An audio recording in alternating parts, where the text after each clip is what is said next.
Assalamualaikum warahmatullahi wabarakatuh. Kami dari kelompok 6 yang beranggotakan saya Siti Husnul Khatimah dan juga teman saya Siti Maslihah dan juga Zakia Fahrunisa akan menjelaskan mengenai media pembelajaran fikih di SD dan MI. Nah, sebelumnya kita bahas dulu mengenai pengertian dari fikih dan pembelajaran fikih. Yang pertama adalah fikih. Fikih itu secara umum adalah suatu ilmu yang mempelajari macam-macam aturan hidup bagi manusia, baik yang bersifat individu maupun yang berbentuk masyarakat sosial. Sedangkan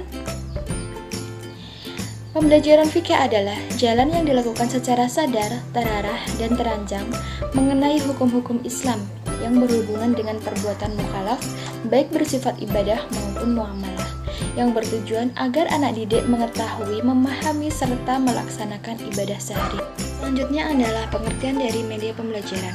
Jadi, media pembelajaran adalah alat bantu yang digunakan oleh guru untuk menyampaikan materi pembelajaran. Nah, media pembelajaran sendiri sangat memudahkan guru dalam menyampaikan materi pembelajaran karena dengan adanya media pembelajaran, siswa akan lebih tertarik memperhatikan apa yang dijelaskan oleh guru, akan lebih antusias dan membangun motivasi dari siswa tersebut untuk lebih memperhatikan apa yang dijelaskan oleh guru. Jadi, dengan media pembelajaran, guru akan lebih mudah menanamkan atau memahamkan siswa mengenai materi yang disampaikan, dan juga siswa pun akan lebih mudah menerima apa yang disampaikan guru. Nah, jadi media pembelajaran itu adalah alat bantu bagi guru untuk menyampaikan materi pembelajaran. Selanjutnya adalah tujuan penggunaan media dalam pembelajaran. Nah, secara umum tujuan dari penggunaan media pembelajaran itu adalah untuk membantu guru dalam menyampaikan materi pelajaran kepada siswa agar materi pembelajaran mudah difahami, lebih menarik dan lebih menyenangkan sehingga siswa akan antusias dalam mengikuti pembelajaran. Jadi, tujuan dari media pembelajaran itu adalah mempermudah guru dalam menyampaikan materi pembelajaran secara efektif, dan siswa yang menerima pembelajaran dengan menggunakan media akan lebih mudah memahami materi pembelajaran dengan menyenangkan, berkesan, dan dapat memotivasi siswa. Poin selanjutnya yaitu adalah fungsi media pembelajaran fikih di MI atau SD. Media pembelajaran sangat penting dalam proses pembelajaran karena guru dapat menyampaikan materi kepada siswa menjadi lebih bermakna. Guru tidak hanya menyampaikan materi berupa kata-kata dengan ceramah, tetapi dapat membawa siswa untuk memahami secara nyata materi yang disampaikan tersebut. Menurut Wina Sanjaya, ada beberapa fungsi dari penggunaan media pembelajaran, yaitu yang pertama adalah fungsi komunikatif. Media pembelajaran digunakan untuk memudahkan komunikasi antara penyampai pesan dan penerima pesan, sehingga tidak ada kesulitan dalam menyampaikan bahasa verbal dan salah persepsi dalam menyampaikan pesan. Fungsi yang kedua adalah fungsi motivasi. Media pembelajaran dapat memotivasi siswa dalam belajar.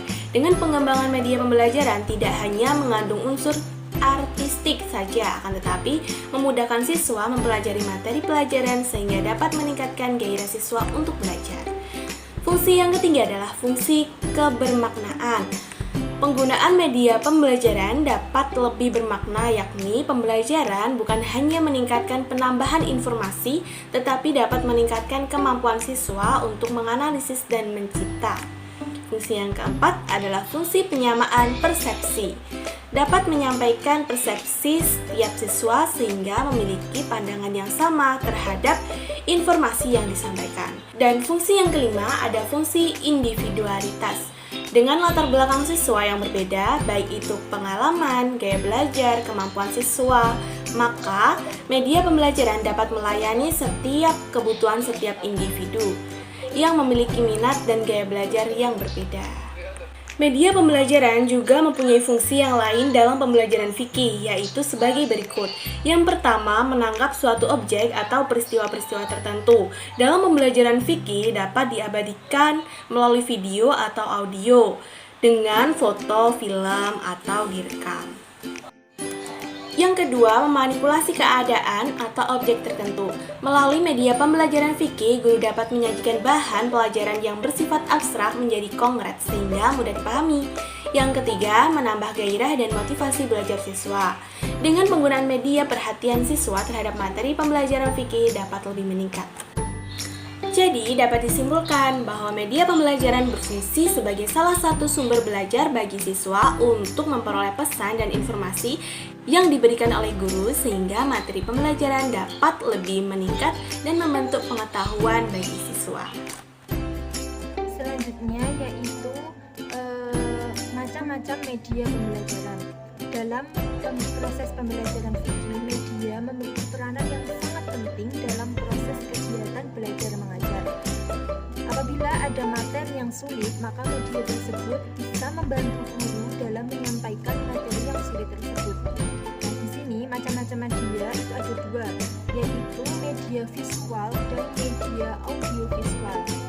Untuk media visual itu contohnya ada gambar atau foto, terus ada poster, ada diagram, ada bagan atau chart, dan masih banyak lagi. Sedangkan untuk media audiovisual itu ada radio, terus juga ada alat rekam pita suara dan alat media proyeksi diam. Nah, dari semua media tersebut pasti ada kekurangan dan kelebihannya. Contoh untuk media gambar atau foto. Kelebihan dari media gambar atau foto yaitu sifatnya konkret. Gambar atau foto lebih realistis menunjukkan pokok masalah dibandingkan dengan media verbal semata. 2. Gambar dapat mengatasi ruang dan waktu. 3. Media gambar atau foto dapat mengatasi keterbatasan pengamatan kita. 4. Foto dapat memperjelas suatu masalah. Dan yang terakhir yaitu foto memiliki harga murah dan gampang didapat serta digunakan tanpa memerlukan peralatan khusus. Sedangkan kekurangan atau kelemahan gambar atau foto yaitu 1. Gambar atau foto hanya menekankan persepsi indera mata. 2.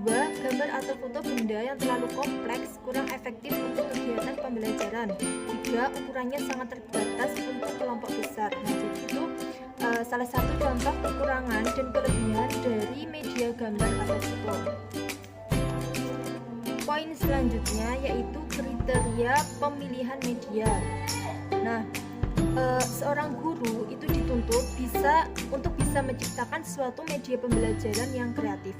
Tidak hanya itu, guru juga harus mengetahui bagaimana perawatan dan penggunaan yang baik terhadap media belajar tersebut.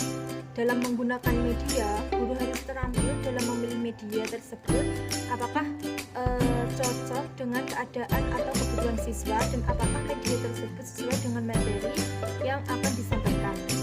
Nah, untuk itu seorang guru harus memperhatikan kriteria dalam pemilihan media, yaitu yang pertama, sesuai dengan tujuan yang ingin didapat si pelajaran. Ketiga, yaitu praktis, luas dan tahan lama. Keempat, guru terampil dalam penggunaannya. Kelima, pengelompokan sasaran. Dan yang terakhir yaitu mutu teknis. Sekian presentasi dari kelompok kami. Apabila ada kurang dan lebihnya kami mohon maaf. Wassalamualaikum warahmatullahi wabarakatuh.